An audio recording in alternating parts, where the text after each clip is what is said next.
36절에서 43절에 있는 말씀입니다. 신약성경 22쪽에 있는 말씀입니다. 우리 다 함께 마태복음 13장 36절에서 43절에 있는 말씀을 우리 천천히 합독하도록 하겠습니다. 이에 예수께서 무리를 떠나사 집에 들어가시니 제자들이 나와 이르되 밭의 가라지의 비유를 우리에게 설명하여 주소서. 대답하여 이르시되 좋은 씨를 뿌리는 이는 인자요 밭은 세상이요 좋은 씨는 천국의 아들들이요 가라지는 악한 자의 아들들이요 가라지를 뿌리는 원수는 마귀요 추수 때는 세상 끝이요 추수꾼은 천사들이니 그런즉 가라지를 거두어 불에 사르는 것 같이 세상 끝에도 그러하리라. 인자가 그 천사들을 보내리니 그들이 그 나라에서 모든 넘어지게 하는 것과 또 불법을 행하는 자들을 거두어 내어 풀무불에 던져 넣으리니 거기서 울며 이를 갈게 되리라. 그때 의인들은 자기 아버지의 나라에서 해와 같이 빛나리라. 귀 있는 자는 들으라. 아멘. 할렐루야. 찬양대 은혜로운 찬양이 있겠습니다.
오늘 하나님 말씀 마태복음 13장 36절에서 43절에 있는 말씀으로 밭의 가라지 비유에 대해서 말씀의 은혜를 나누고자 합니다.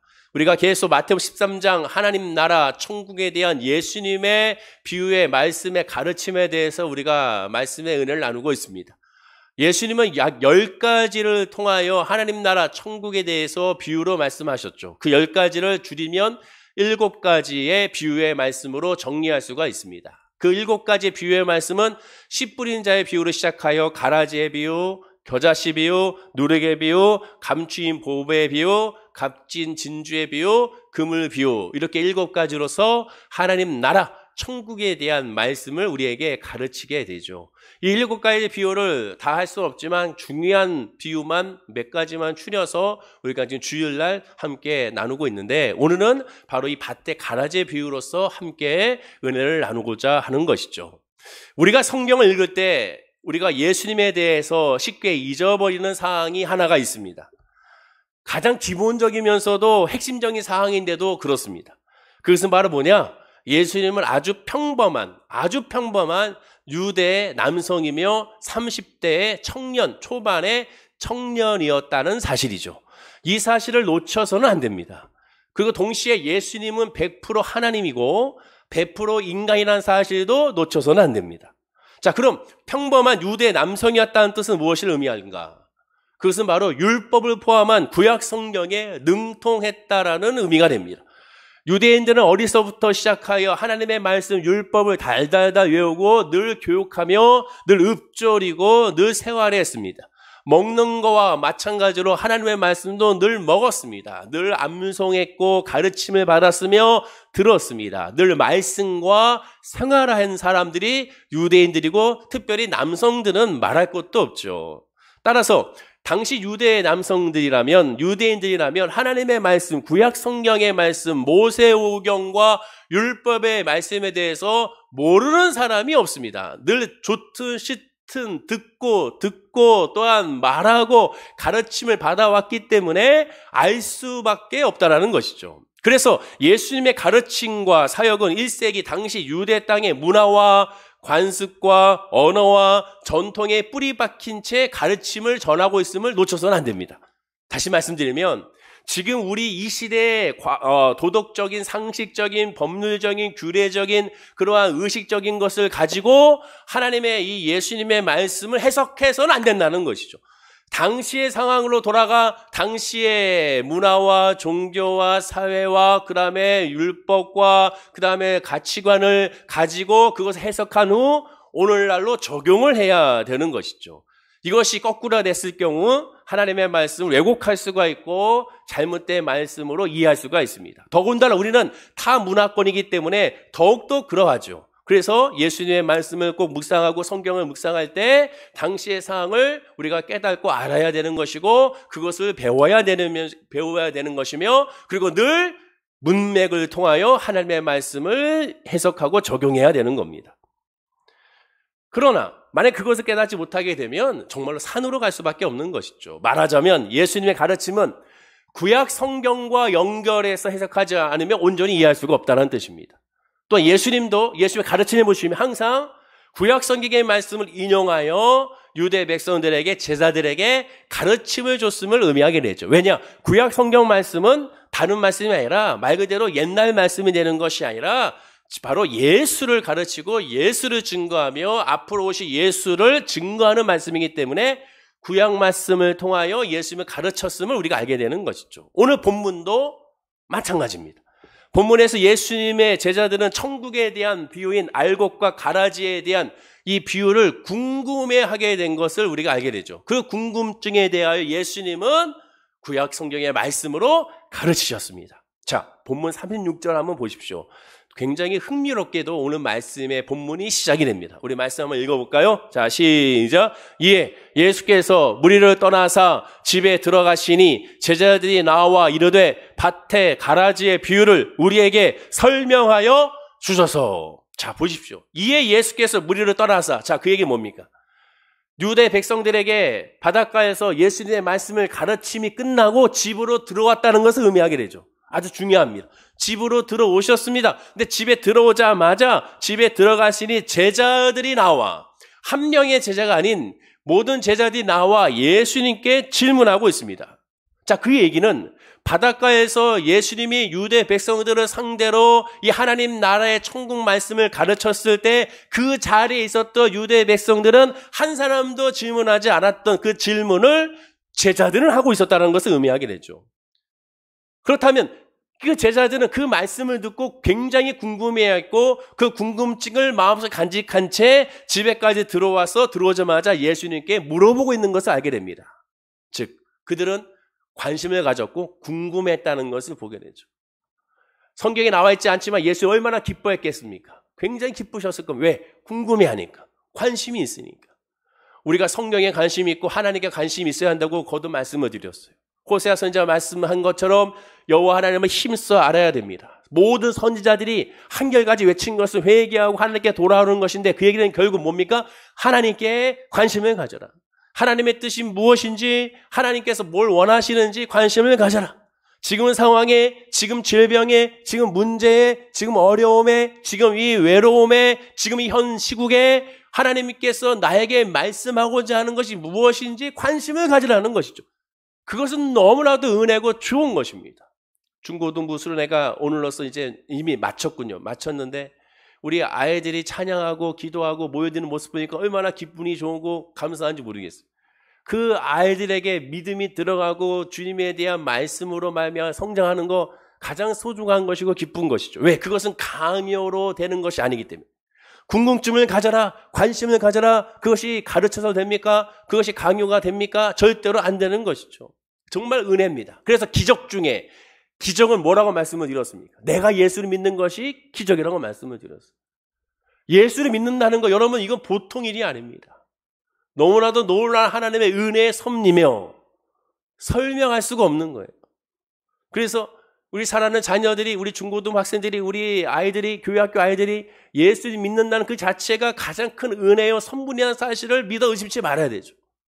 만약에 하나님께서 만약에 너에게 있어서 가장 필요한 것, 네 자녀들에게 있어서, 네 가족에게 있어서 가장 필요한 것이 무엇이냐, 내가 그걸 주겠다 그러면 여러분 뭐라고 얘기하겠습니까? 오직 하나밖에 없습니다. 주여 믿음을 주십시오. 왜? 믿음을 간직하면 다 가진 거기 때문에 그렇습니다. 하나님을 믿으면 그 믿음 안에서 이 세상에 힘든 일이 다가와도 믿음 안에 이겨낼 것이고, 또한 외로워도 믿음 안에서 이겨낼 것이며, 좌절해도 믿음 안에서 다시 일어설 것이며, 그 믿음 안에 있으면, 성령 안에 있으면 하나님의 믿음과 성령 안에서 하나님의 지혜를 가지고 내가 왜 공부해야 되는지, 내가 왜 일을 해야 되는지, 내가 어떻게 살아가야 되는지, 무엇부터 해 나가야 될 것인지, 그 성령의 하나님의 인도함 안에서 다 하나님께 역사해 주기 때문에 그렇습니다. 지금 다 필요 없습니다. 믿음만 있으면 됩니다 하는 그런 고백이 나올 수밖에 없는 이유가 바로 여기 있는 것이죠. 그래서 우리 중고등부 아이들이, 우리 교회학교 아이들이 이 수련을 통하여 아이들이 모여서 찬양하고 기도하는 모습이 너무 기쁘고 즐겁고, 그 모습을 통하여 우리는 하나님 여기서 일회성으로 끝나는 것이 아니라 그 찬양과 기도가 하나님 앞에 연락되어 믿음으로 성장하게 하시고 예수를 만나게 해달라고 더 기도하고 기도할 수밖에 없는 것이죠. 저와 여러분들이 그런 믿음으로 하나님께 궁금해하고, 우리 교회 성도님들이 그런 궁금증을 하나님께 나아가는 그런 믿음의 사람이 되기를 간절히 축원하고 기도드립니다. 이렇게 제자들이 이렇게 궁금해한다는 것 너무나 큰 은혜요. 너무나도 기쁜 것이죠. 자, 예수님은 집으로 돌아오자마자 질문하고 있는 그들에 대하여 예수님은 답변해 줍니다. 그런데 가만히 생각해 보면 이들이 질문했다는 것은 무엇을 의미합니까? 단순하게 이해하지 못하기 때문인가? 그것이 아니죠. 예수님이 선포하시는 이 천국 복음에 대해서 관심이 있었기 때문에 그렇다는 것을 알게 됩니다. 더군다나 그들의 관심은 구체적이죠. 뭐라고 얘기합니까? 밭에 가라지의 비유를 우리에게 설명하여 주소서. 자, 그렇다면 밭에 가라지의 비유를 설명해달라는 것은 나머지 비유는 이해했다는 것이죠. 이 비유만큼은 이해하지 못하니 예수님께 궁금하여 물어본 것입니다. 여기서 설명하여 주셔서, 설명하다라는 것은 헬라의 원뜻은 분명하게 하다는 뜻입니다. 즉 알긴 알 것 같은데 모르겠다는 것이죠. 자, 그러면 여러분들, 내가 잘 모르는 것 같은 건 아예 모르는 겁니다. 그때는 공부하는 학생이 이거 잘 모르는 것 같으면 다시 공부해 봐야 되는 것이죠. 수학 문제를 풀 때 잘 모르는 것 같아요. 그러나 그거는 모르는 거기 때문에 다시 살펴봐야 되는 겁니다. 어떠한 지식에 대해서 어렴풋이 아는 것 같아요. 그건 모르는 겁니다. 다시 봐야 되는 것이죠. 제자들은 예수님의 휴의 말씀 들으면서 천국에 대해서, 하나님 나라에 대해서 알긴 아는 것 같은데, 그러나 이것에 대해서 알쏭달쏭하는 것은 모르기 때문에 확실하게 해달라고 예수님께 질문하는 겁니다. 그 질문 자체가 하나님 마음에 흡족할 수밖에 없고 주님의 마음에 흡족할 수밖에 없는 것이죠. 즉 확실하게 알고 싶어 하는 겁니다. 예수님은 제자들이 궁금해하니까 풀어서 설명해 주신 말씀이 오늘 본문 말씀입니다. 그런데 오늘 본문의 말씀은 특이하게도 알곡과 가라지의 비유니, 알곡은 추수하고 가라지를 모아 불사른다는 그러한 단순한 심판을 의미하는 것이 다가 아니라는 사실을 우리가 알아야 한다는 것이죠. 또한 알곡과 가라지의 비유라고 하니까 오해하여 알곡이니까 열매 맺어야 되는구나. 성도 여러분, 열매를 맺으시기 바랍니다. 열매를 맺어야지 하나님의 앞에 올바로 설 수가 있습니다. 그렇게 해석하고 적용해서는 안 되는 것이죠. 하나님 나라에 대한 이 예수님의 비유, 7가지의 비유는 오직 하나, 구원에 관계된 비유지, 구원 이후에 신앙 성장에 대한 말씀이 아니라고 지난주에도 거듭 강조해 드렸습니다. 알곡이라고 하니까 열매 맺어야지, 열매 맺으셔야 됩니다. 그럼 열매 맺을 생각을 하니까 그 열매는 내가 맺으려고 하니까 결국 이것도 해야지 저것도 해야지 라고 생각하고, 이것도 하고 저것도 하지 않는 것에 대해서 사람들은 정죄하게 되는 거예요. 왜? 열매만 생각하니까. 그러나 여러분, 뭐라고 말씀드려요? 열매는 자라게 하시는 거 누가 하는 겁니까? 하나님이 하시는 거예요. 우리가 해야 될 건 뭡니까? 뿌리고 물 주는 것이죠. 열매는 하나님의 역사지, 저와 여러분의 역사가 아니에요. 우리가 해야 될 것은 하나님을 바라보고 해바라기처럼 오직 주님만 의지하며 나아가면 내가 깨닫지 못하는 사이에, 나도 모르는 사이에 맺어지게 되는 겁니다.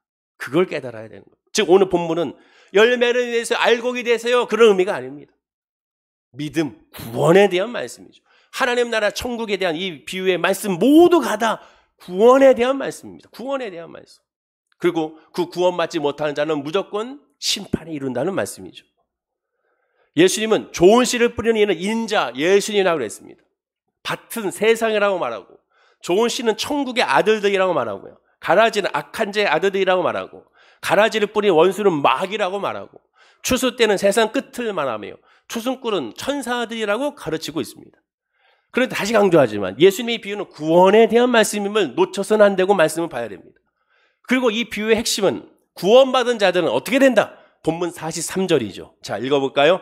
자, 시작. 그때 의인들은 자기 아버지의 나라에서 해와 같이 빛나리라. 귀 있는 자는 들으라. 구원받은 백성은 그때가 되면 그 의인들이라고 하지 않습니까? 죄인에서 의인됨을 얻은 예수 믿는 사람들은, 구원받는 사람들은 아버지의 나라 해와 같이 빛난다. 영생을 얻는다고 말합니다.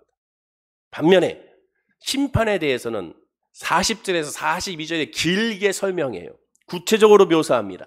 40절 말씀 읽어볼까요? 자, 시작. 그런즉 가라지를 거두어 불에 사르는 것 같이 세상 끝에도 그러하리라. 가라지를 거두어 불에 사는 것 같이 심판이 이루어진다고 말합니다. 비유입니다. 비유. 정말로 그렇게 한다는 것이 아니라 그렇게 되는 것처럼 쉽게 설명하고 있는 거예요. 불에 사르는 자들에 대해서 이어서 구체적으로 설명합니다. 그럼 불에 사르는 것은 무엇을 의미하고 불에 사르는 사람들은 어떤 사람들을 의미하는가를 자세하게 설명해요. 본문 41절입니다. 역시 읽어볼까요? 자, 시작. 인자가 그 천사들을 보내리니 그들이 그 나라에서 모든 넘어지게 하는 것과 또 불법을 행하는 자들을 거두어내요. 아, 이제 알겠습니다. 불에 사르는 사람들, 불에 사르는 것은 두 종류죠. 첫째는 모든 넘어지게 하는 자들. 두 번째는 불법을 행하는 자들을 의미합니다. 이들은 마지막 때가 되면 심판을 받는데 불에 사르는 것처럼 소멸한다는 것이죠. 즉 이들은 예수님의 십자가의 구원의 은혜에 들어가지 못한 사람들을 의미합니다. 자, 그러면 여기서 우리가 좀 더 생각해 봐야 될 게, 단순하게 그러면 넘어지는 자들이라고 얘기했으니까 이 넘어지는 자들을 무엇을 의미할까? 넘어지게 한다고 했으니 남에게 상처를 주거나 좌절하게 하거나 아픔을 주거나 손해를 끼치는 사람들을 말하는가? 아니죠. 아니죠. 넘어지게 하는 자들은 인간의 도덕으로 생각하지 말라고 그랬습니다. 성경에서 말하는 것을 이해해야죠. 또 불법을 행하는 거라 했으니까 아, 불법이니까 법을 행하지 않는 거, 그럼 이 법은 하나님의 율법이겠지. 그러니까 불법이니 율법을 온전히 준수하지 못하는 자들을 의미하겠구나. 역시 아닙니다. 이 두 가지 다 아니에요.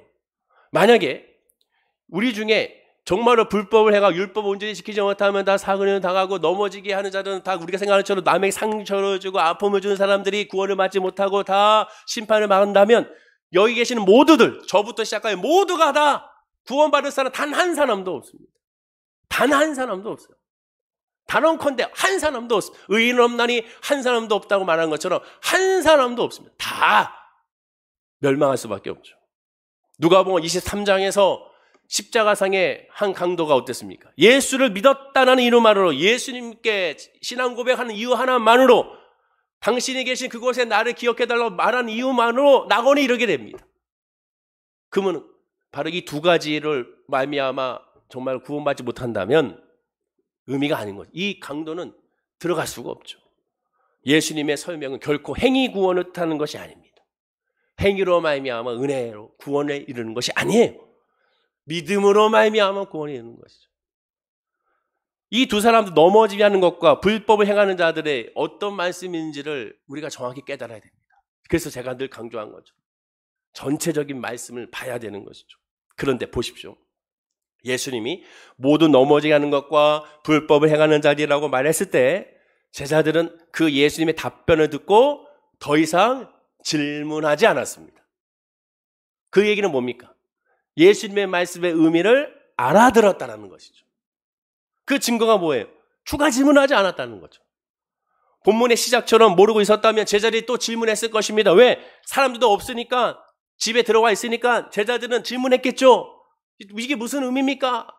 그러나 그들이 알아들었기 때문에 더 이상 질문하지 않은 거예요. 요한복음 3장에 보면 니고데모가 밤중에 예수님께 찾아와 거듭남에 대해서 질문했을 때 그 질문에 대해서 또한 답변을 들었을 때 이해하지 못하자 또다시 질문하지 않았습니까? 그렇게 질문하고 질문을 한다는 것은 모르기 때문에 질문한 거고, 질문하지 않았다는 것을 알았기 때문에 질문하지 않은 것이죠. 자, 그러면 이들이 알아들었다는 이유는 뭡니까? 간단하죠. 예수님의 답변을 듣고 그들은 구약 성경을 알았기 때문에 예수님의 답변을 통하여 그들은 구약 성경의 말씀을 인용한 것을 깨달아 구약 성경에서 말하는 이 넘어지게 하는 자들과 불법을 행하는 자들의 의미가 무엇인지를 알았다라는 겁니다. 예수님은 구약에 자주 등장하는 표현을 사용하여 제자들에게 설명했어요. 오늘 이 말씀도 마찬가지입니다. 구약 성경을 모르면 이해하지 못하고 구약 성경을 적용하지 못하면 도덕적인 말씀만 됩니다. 아, 착하게 살아야지, 남을 넘어뜨리게 하지 말아야지, 불법을 저지르지 말아야지, 이렇게 됩니다. 정말 의미를 놓치는 것이죠. 이 예수님의 가르친 이 본문은 스바냐서의 말씀을 인용했습니다. 스바냐서의 선지자는 기원전 7세기에 남유다 왕국에서 요시야 왕이 종교개혁을 일으키기 전에 죄로 타락한 유대 백성들을 향하여 하나님의 심판에 대한 예언에 회개하고 돌아오라는 예언에 선포한 선지자가 바로 이 스바냐 선지자입니다. 스바냐 선지자는 당시 이 유다 백성들의 죄악을 이렇게 설명했습니다. 스바냐 1장 3절에 내가 사람과 짐승을 진멸하고 공중의 새와 바다의 고기와 거치게 하는 것과 악인들을 아울러 진멸할 것이라. 내가 사람을 땅 위에서 멸절하리라. 나 여호와의 말이니라 라고 심판을 선포합니다. 그때 이 부분에서 거치게 하는 것과 악인들을 심판한다고 말했습니다. 여기서 말하는 거치게 하는 것이 오늘 본문에 예수님이 말한 넘어지게 하는 것과 같은 말입니다. 거치게 하는 것은 넘어지게 하는 말이죠. 히브리어로 거치게 하는 것과 헬라어로 넘어지게 하는 것은 같은 의미로 사용하고 있다는 겁니다. 또한 유대 사회에서 악인, 혹은 죄인이라고 말할 때, 즉 당신은 악인이야, 당신은 죄인이라고 말하는 유대서의 말은 도덕적인 악인을 말하는 것이 아니라 도덕적인 죄인을 말하는 것이 아니라 율법을 어기는 자를 뜻하고, 그 율법을 어기는 자가 오늘 본문에 불법을 행하는 자로 뜻하며 동시에 악인이라고 말합니다. 예수님은 불법 행하는 자와 스바냐에서의 악인을 동시에 얘기하고 있습니다. 그럼 여기서 또한 불법을 어기는 자가 무슨 의미하냐? 그건 단순하게 율법을 어기는 것을 말하는가? 그 말씀이 아닌 것이죠. 제자들은 예수님의 이 비유 해석을 들었을 때 곧바로 이 스바냐서의 그 예언의 말씀으로 바로 이해하게 됩니다. 그리고 더 이상 질문할 필요가 없었던 것이죠. 자, 그러면 좀 더 구체적으로 스바냐서가 말하는 이 거치게 하는 자들은 어떤 사람들인지 한번 봐야겠습니다. 누구인지 바로 이어지는 4절과 5절에 자세하게 설명합니다.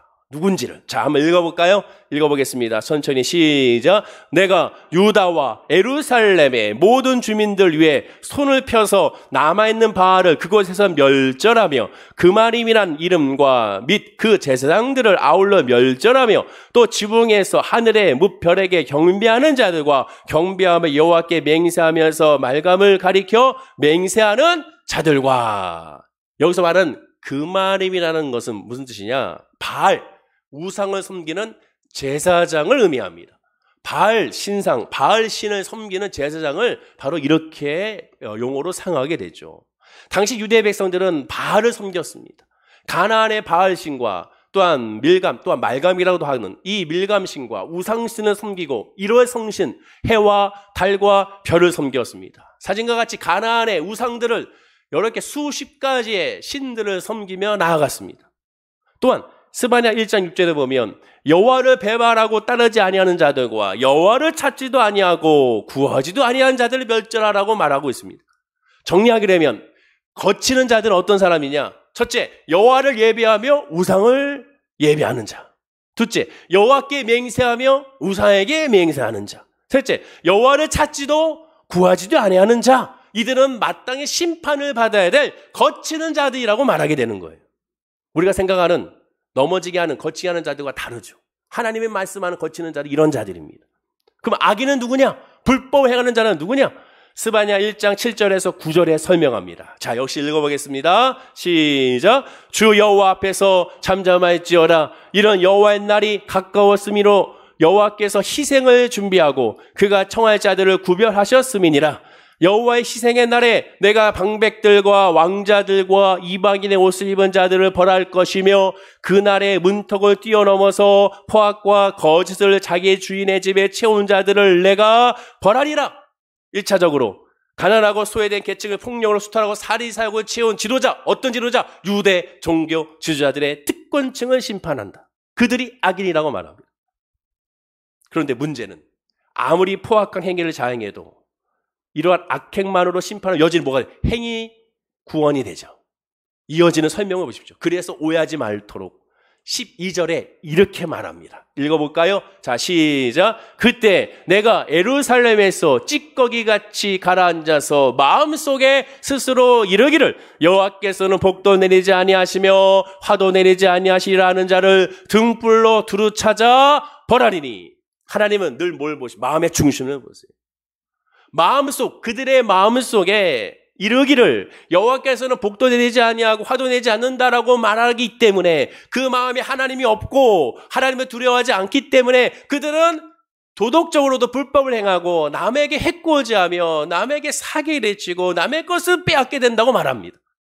그들을 향하여 등불로 찾아 벌한다라고 말씀하게 되죠.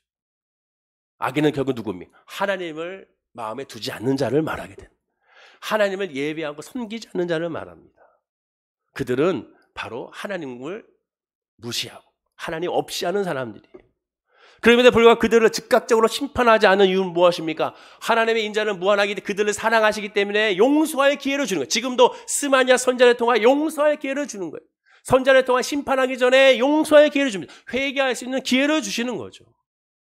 근데 그들은 그것을 깨닫지 못하고 있습니다. 자, 그런데 가만 보십시오.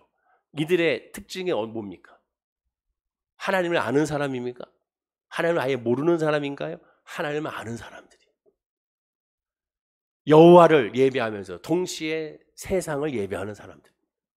여호와께 기도하면서 동시에 세상에 기도하는 사람들이에요.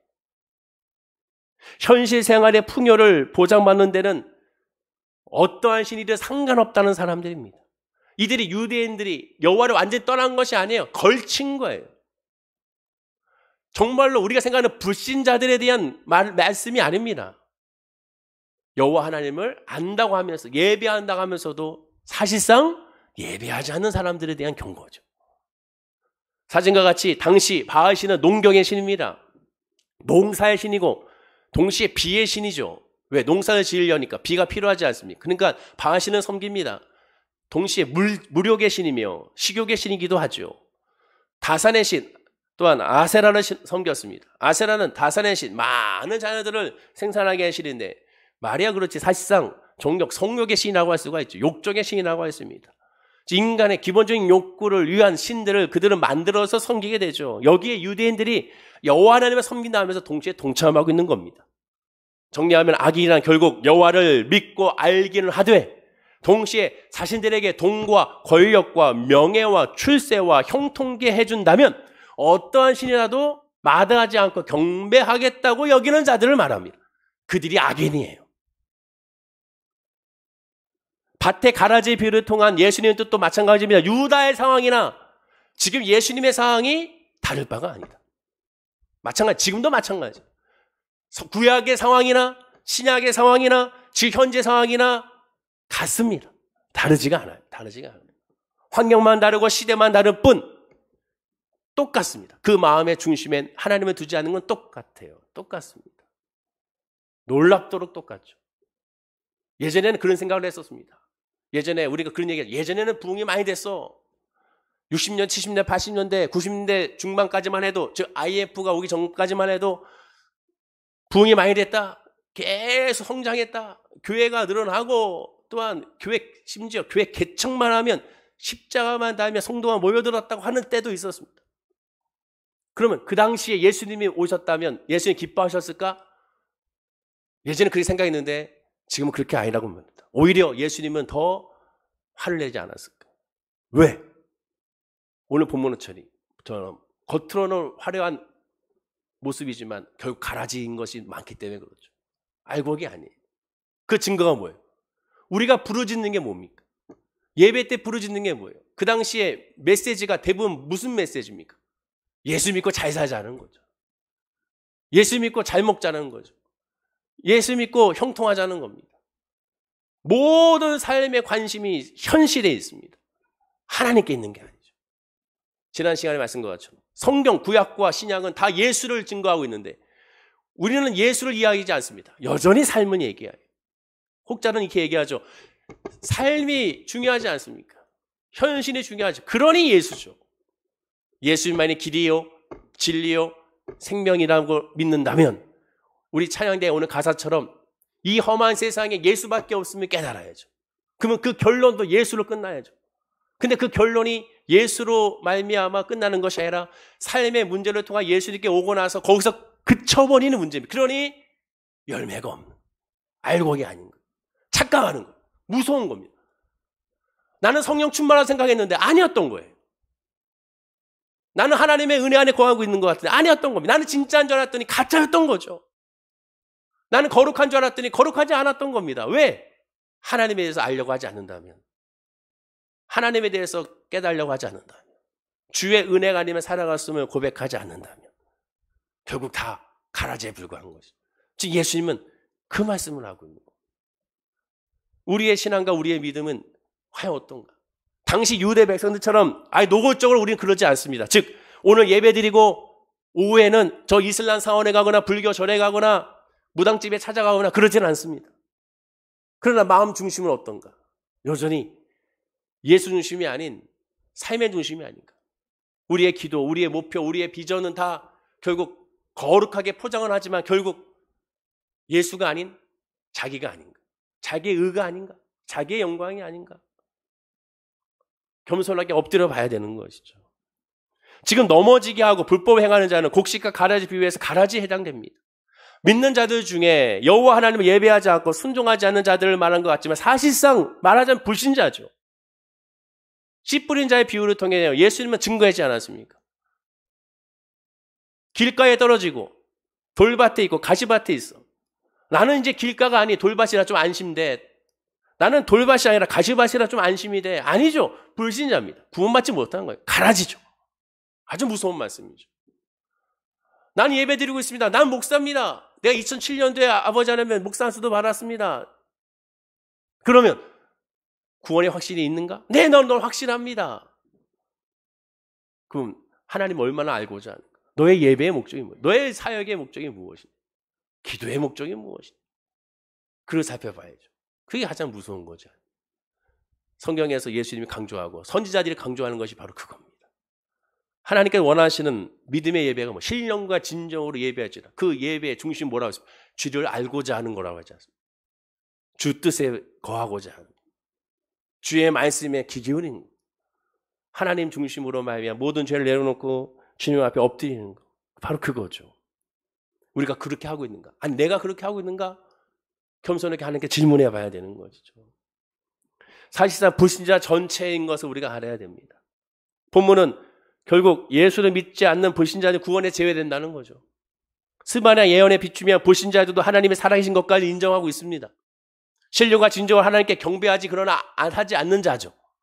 쉬운 예로 점을 치러 가는 자들은 영적인 존재가 있음을 인정하고 있습니다. 그러나 예수는 믿지 않죠. 집에서 조상들에게 제사를 지낸다고 합니다. 조상의 신은 영적인 존재인 것은 인정합니다. 그러나 예수는 인정하지 않습니다. 영적인 존재, 신적인 존재, 귀신의 존재, 이해할 수 없는 그런 부분에 대한 그런 부분을 인정하면서도 희한하게도 예수는 인정하지 않습니다. 예수는 절대로 믿지 않습니다. 다른 무당신, 다른 장군신, 보살신, 애기신들은 다 인정하지만 예수만큼은 인정하지 않습니다. 왜 이런 현상이 생길까? 사도 바울은 설명합니다. 고린도후서 4장 4절이죠. 자, 함께 읽어볼까요? 자, 시작. 그중에 이 세상의 신이 믿지 아니하는 자들의 마음을 혼미하게 하여 그리스도의 영광의 복음의 광채가 비치지 못하게 함이니 그리스도는 하나님의 형상이라. 이 세상의 신이 믿지 않는 자들의 마음 혼미케 하기 때문에 그럽니다. 에덴 동산을 보십시오. 하와도 바로 그 거짓말에 속아 넘어갔습니다. 사탄은 예배 드려 기도해. 그러나 그 기도와 예배의 목적이 예수가 아니라 십자가가 아니라 하나님 말씀이 아니라 하나님 뜻이 아니라 너를 위하여 기도해. 너의 삶을 위하여 기도해. 너의 자녀들의 형통을 위하여 기도해. 그게 사탄의 전술이죠. 사탄은 하와에게 선악과를 따먹으면 내 눈이 밝아지고 하나님같이 되어 선악 알게 될 것이라 말합니다. 누구를 위한 겁니까? 너를 위한 거라고 말하죠. 하와가 선악과를 먹자 어떻게 되었습니까? 창세기 3장 7절에 이에 그들의 눈이 밝아져 자기들이 벗은 줄을 알고 무화과 나무 잎을 엮어 치마로 삼았더라라고 말합니다. 그들의 눈이 정말 밝아졌어. 그런데 선악과를 먹기 전에 아담과 하와는 어떤 상태였습니까? 성경은 정확하게 설명하죠. 25절에 아담과 그의 아내 두 사람이 벌거벗었으나 부끄러워하지 아니하더라. 선악과를 먹기 전에는 부끄러워하지 않았습니다. 서로에 대해서 수치로 여기지 않았고 서로에 대해서 있는 모습 그대로 인정했죠. 선악과를 먹고 나서 눈이 밝아졌는데 어떤 눈이 밝아졌습니까? 수치를 보고 단점을 보고 정죄의 눈이 밝아졌죠. 외부적 상황은 하나도 변한 것이 없습니다. 변한 것이 난 건 선악과를 먹느냐 먹지 않느냐. 다시 얘기하면 하나님의 말씀에 순종하느냐 순종하지 않느냐.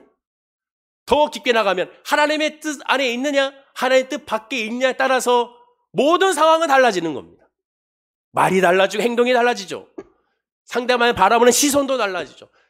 그 모든 것이 달라지니 당연히 그 사람들에 대한 행동도 달라지게 되죠. 두려움과 의심과 불신과 동시에 수치로 말미암아 부끄러움이 다가오는 것을 보게 됩니다. 결국 두려움으로 결론이 지어지죠. 하나님을 부인하고 나니까 결국 다 뒤틀리게 되는 거예요. 그래서 영적인 문제라는 거죠. 믿음이 중요하다는 거죠. 말씀이 중요하다는 거죠. 오늘날 불신자의 상태가 이와 같습니다. 예수 그리스도의 은혜를 거부한 채 스스로 자신을 찾으려 해본들 아무리 해도 채워지지 않아요. 하나님의 믿음 안에 있고 은혜 안에 있으면 뭐가 그렇게 중요합니까? 믿음 안에 있으면 되죠. 성령 안에 있고 하나님 안에 있으면 되면 여호와 나의 목자시니 아쉬울 것이 없는데 근데 왜 그렇게 다투고 싸웁니까? 그 이유는 뭐예요? 예수가 없다는 거죠. 가라지라는 거. 나 가라지라는 의미죠. 나 가라지입니다. 날 위해 기도해 주세요라는 의미가 되는 거예요. 이상하지 않습니까? 이 세상은 별거 아닙니다. 헛된 겁니다 말하면서 결국에는 어떻게든 이 세상에서 가지려고 합니다. 그게 우리의 솔직한 저로부터 시작한 우리의 솔직한 모습이죠. 주님 앞에 엎드리고 주님만 바라보면 여기서 정말 자유하게 되는 거고 그러면 모든 것에 감사하게 되고 이래도 감사하고 이래서도 감사하고 안 되니까 감사하고 잘 되니까 감사하고 그러나 하나님의 믿음의 은혜 안에 있으니 자포자기 신앙이 되는 것이 아니라 그 믿음의 안에서 하는 지혜 안에서 더 해보려고 하고 더 노력하려고 하고 더 이기려고 하고 더 앞으로 나가려고 하는 그런 믿음이 생기는 것이죠. 자포자기와 신앙과는 달라지죠. 그렇다면 마지막으로 예수님께서 이미 예수의 은혜 안에 들어온 제자들에게 이 곡식과 가라지의 비유를 통하여 유독 불의 심판에 대해 강조하며 해석해 준 이유가 무엇이겠습니까? 마지막 때가 되면 결국 심판이 이룬다는 거예요. 하나님이 계산하신다는 거예요. 절대로 심판이 없는 거는 유보된 것이 취소가 아니라는 겁니다. 결국 악인은 망한다는 거예요. 의인은 하나님의 은혜의 품에 거한다는 겁니다. 잠언서 24장 1절과 2절을 보십시오. 다 함께 읽어볼까요? 자, 시작. 너는 악인의 형통함을 부러워하지 말며 그와 함께 있으려고 하지도 말지어라. 그들의 마음은 강포를 품고 그들의 입술은 재앙을 말함이라. 악인의 형통을 부러워하지 말라고 합니다. 그런 얘기면 악인은 형통해 보인다는 거죠. 그것을 부러워하지 말라. 하나님이 알아서 때가 되면 계산하시고 하나님이 역사하신다. 여러분 하나님이 살아계신다고 정말 믿는다면 우리가 나쁜 사람들 볼 때, 악한 사람들 볼 때 그것에 대해서 우리가 뭘 생각해야 됩니까? 하나님 살아계신 언젠가는 저 사람 계산할 텐데 하나님께서 다 정리하실 텐데 그걸 알지 못해서 저렇게 방방 뛰고 날뛰는 것을 보면 우리는 어떻게 돼? 믿음 아닌 사람은 결국 하나님이 결국 다 이 모든 것을 역사하실 텐데를 안타까움으로 기도해 줘야 되는 것이죠. 기도해 줘야 되는 것이죠. 그게 믿음의 사람의 모습이에요. 내가 어떻게 해보겠다. 나는 의로우니까 해보겠다. 그게 더 하나님 앞에는 의롭지 않은 모습을 보일 수가 있습니다. 하나님의 뜻 가운데서 하나님 원하시는 방향으로 움직이는 모습이 우리에게 있어야죠. 사도 바울은 고린도후서 2장 14절에 항상 우리를 그리스도 안에서 이기게 하시고 우리로 말미암아 각 처에서 그리스도 아는 냄새를 나타내시는 하나님 감사하노라라고 말합니다. 사도 바울은 그리스도를 아는 냄새를 우리에게 주셨다고 말해요. 이어진 15절에 보십시오. 자, 읽어볼까요? 시작. 우리는 구원받는 자들에게나 망하는 자들에게나 하나님 앞에서 그리스도의 향기니 누가 뭐라 해도 예수 안에 있으면 그리스도의 향기를 내뿜는 사람이 저와 여러분들입니다. 자신은 구원하는 자에게나 망하는 자에게나 항상 그리스도의 향기가 된다고 분명히 말하고 있어요. 사도 바울뿐만 아니라 저와 여러분도 마찬가지. 예수 안에 있으면 어찌됐든 간에 우리는 그리스도의 향기를 뿜는 사람이라는 사실을 놓쳐서는 안 돼요. 이어진 16절에 보십시오. 자, 읽어볼까요? 시작. 이 사람에게는 사망으로부터 사망이 있는 냄새요. 저 사람에게는 생명으로부터 생명이 있는 냄새라. 누가 이를 감당하리요. 구원과 심판의 구원이 분명히 명확하게 드러난다고 말합니다. 저는 목사로서, 여러분들은 성도로서, 직분자로서 우리가 그런 모습으로 사람들에게 보여주고 있는지를 살펴봐야죠. 과연 나에게 있어서의 냄새는 무엇일까? 어떤 냄새가 나에게 나는? 예수의 향기가 나오고 있는. 나도 저 목사님처럼 예수를 믿고 싶어. 저 목사님 믿는 예수를 믿고 싶어. 저 장로님, 우리 권사님이 믿는 예수를 나도 믿고 싶어. 그런 고백이 나와야 된다는 거죠. 그런 고백이 안 나온다면 우리가 회개하고 그런 믿음을 달라고 우리가 구해야죠. 그런 은혜를 달라고 구해야죠. 그런데 여기에 사도 바울은 마지막에 뭐라고 얘기합니까? 누가 이 일을 감당하리요? 그러지 못하는 초대교회 사람들이 많다는 거예요. 우리가 초대교회는 부흥하겠다, 신앙으로 뜨겁다라고 말합니다. 물론 많은 사람들이 순교까지 당하게 되죠. 그러나 동시에 다는 아니라는 것을 알게 됩니다. 즉 여전히 그 안에도 알고 있지만 가라지도 있다는 사실을 알게 되는 것이죠. 저와 여러분들은 과연 어디에 있는지 살펴봐야 됩니다. 말씀을 읽겠습니다. 예수는 밭의 가라지에 비유해서 마지막 결론은 이렇게 말합니다. 역시 의미심장하죠. 43절입니다. 읽어볼까요? 시작. 그때 의인들은 자기 아버지 나라에서 해와 같이 빛나리라. 귀에 있는 자는 들으라. 마지막에 뭐라고 얘기합니까? 귀에 있는 자는 들으라. 즉 이 말씀이 예수님 유대 백성들에게 전체에게 하는 말씀이 아니라 지금 집에서 12명의 제자들에게 하시는 말씀이에요. 그 12명의 제자들이 누구예요? 누구보다도 예수를 잘 안다고 얘기하는 사람들, 예수님께 궁금하여 질문하는 사람들, 칭찬하는 사람들, 누구보다도 나는 알고이라고 생각하는 사람들에게 예수님은 귀 있는 자는 들으라고 말합니다. 이게 또 놀라운 충격적인 메시지죠. 왜? 예수님은 다 아시죠. 그 마음의 중심을 아십니다. 이 중에 한 명은 예수를 배반하고 한 명은 예수님을 배반하지 않겠다고 맹세했으나 3번이나 예수를 부인하고 저주하고 예수님 십자가 달려 돌아갔을 때 다 도망가고 자기 살겠다고 도망가고 제일 나이 어린 요한만이 예수님 십자가 가까이에 있었고 예수님 부활했다는 소식이 들려도 제대로 믿지도 않았던 그들, 직접 눈으로 봐서야 믿겠다고 한 사람들, 또 예수님께서 부활하시고 나서 또 여러 가지 가르침을 줬는데 불구하고 여전히 깨닫지 못하는 그들, 정말 귀가 열려야 하나님의 은혜 안에 거할 수가 있는 겁니다. 그리고 서두에 말씀한 것처럼 내가 예수를 믿는 것이 얼마나 소중한 것이고 성령에 충만한 것이 얼마나 귀중한 것임을 다시 깨닫게 되죠. 저와 여러분들의 귀가 열려야 됩니다. 우리는 그래서 이렇게 기도해야 돼요. 시편 119편의 시편 기자가 이렇게 기도했습니다. 18절 19절 이 말씀 읽고 마치려고 합니다. 자, 읽어볼까요? 시작. 내 눈을 열어서 주의 율법에서 놀라운 것을 보게 하소서. 나는 땅에서 나그네가 되었사오니 주의 계명들을 내게 숨기지 마소서. 우리도 이렇게 기도해야 됩니다. 하나님, 늘 평범해 보이는 이 말씀, 늘 반복되는 예배, 반복되는 생활과 기도 가운데 내 눈을 열어, 내 귀가 열려 놀라운 것을 보게 하옵소서. 하나님을 알게 하옵소서. 하나님의 뜻을 알게 하옵소서. 주의 뜻을 내게서 숨기지 마옵소서. 하나님의 뜻이 아니면 가지 말게 하시고 말하지 말게 하시고 행하지 말게 하시고 처음부터 끝까지 줄만 말하면서 나아가게 달라 기도하는 저와 여러분들이 되릴 줄로 믿습니다. 이 시간 점검해 보십시오. 나는 알곡인가 사진과 같이 가라지인가? 사진 보세요. 밀과 가라지와 보리가 있습니다. 멀리서 보면 이게 뭔지 몰라요. 가까이에서 봐야 알 수가 있습니다. 가까이서 본다 한들 뭐가 밀이고 뭐가 가라지고 뭐가 보리인지 알지 못하는 사람은 다 모릅니다. 지금 만약에 여기 있는 거 싹 가리고 밀, 가라지, 보리라는 글자 가리고 여러분들한테 자 이게 뭡니까? 물어보면 모르는 사람도 있을 거예요. 어르신들은 농사를 지으시고 하신 분들은 다 알겠지만 젊은 우리 분들은 죄송하지만 모르는 분들이 태반일 겁니다. 심지어 쌀나무라고 그러잖아요. 쌀나무. 제가 부끄러운 말씀을 하나 드리면 이번에 휴가 여러분의 기도로 은혜 가운데 잘 갔다 왔습니다. 아내와 함께 바닷가 선창에서 집으로 돌아오는 길에 그 폐가가 있어요. 폐가. 옛날 집이 다 무너뜨리고 폐가가 있는데 거기 막 지저분하게 돌들이 이렇게 있고 거기에 한 무리에 풀들이 쫙 자라고 있습니다. 그래서 제가 그거 보면서 저 잡초 봐. 저거 잡초 좀 보라고 했더니 아내가 한숨 쉬면서 이 답답하. 저건 잡초가 아니라 깨야 깨. 그래서 깨밭이었던 거죠. 전 몰랐어요. 그게 깨밭인지. 저는 잡초 가운데 이 잎술이 줄기가 이렇게 굵은 그 잡초, 망초라고 하지 않습니까? 그 망초 예전에 군대 시절에 그거, 와, 잡초가 이렇게 두꺼워. 이게 망초라고 하더라고요. 그건 줄 알았어요. 왜냐하면 그것도 이게 줄기가 굵더라고요. 아시는 분 알 거예요. 그게 이 지저분한 곳에 그게 있으니까 저는 그게 깬지 몰랐습니다. 저걸 다 쓸어버려야 되는데 이 생각한 거였죠. 모르면 망하는 거예요. 모르면 망하는 거예요. 알아야 돼요. 눈을 열어야 돼요.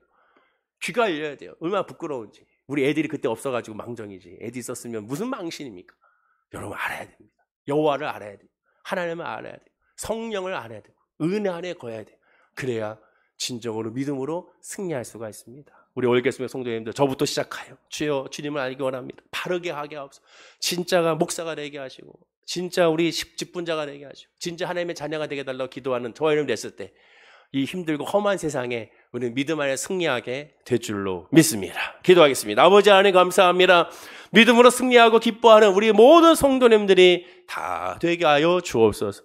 예수를 의지하고 예수를 바라고 예수 중심으로 말미암아 알고 되기 원합니다. 구원 안에서 예수를 바라는 믿음 안에서 이 험한 세상에 승리하고 나아갈 수 있도록 복을 더하여 주시옵소서.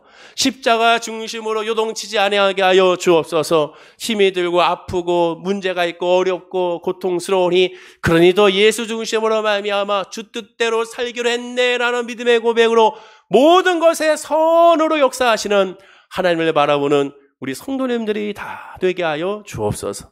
감사드리며 예수님의 이름으로 기도드립니다. 아멘. 우리 말씀을